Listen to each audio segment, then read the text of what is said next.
আপনি তো এখানকার একজন ভোটার। জি আসলে আপনার আগ্রহটা দেখলাম সবার থেকে একটু আলাদা।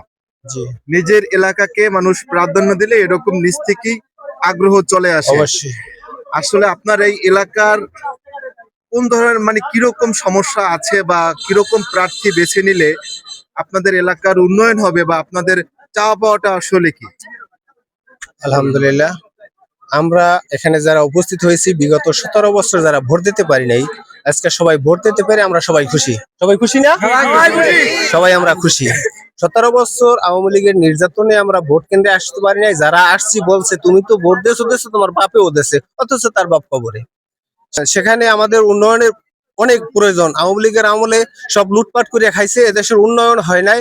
এদেশের মানুষের রাস্তাঘাট নাই, রাস্তা নাই, কালভার্ট নাই, ব্রিজ নাই, এবং স্কুলের অবস্থাও খুব ভয়াবহ। হাসপাতালে ডাক্তার নাই, এবং ডাক্তার যাও কিছু আছে যে চিকিৎসার ব্যবস্থা একেবারেই খারাপ।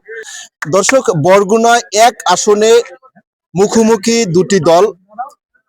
জাতীয়তাবাদী বিএনপি থেকে মনোনীত প্রার্থী নজরুল ইসলাম মোল্লা, যিনি ধানের প্রতীক নিয়ে লড়ছেন, এবং ইসলামী আন্দোলন বাংলাদেশের মনোনীত প্রার্থী মাহমুদুল হাসান অলিউল্লাহ, তিনি হাত পাখা নিয়ে লড়ছেন।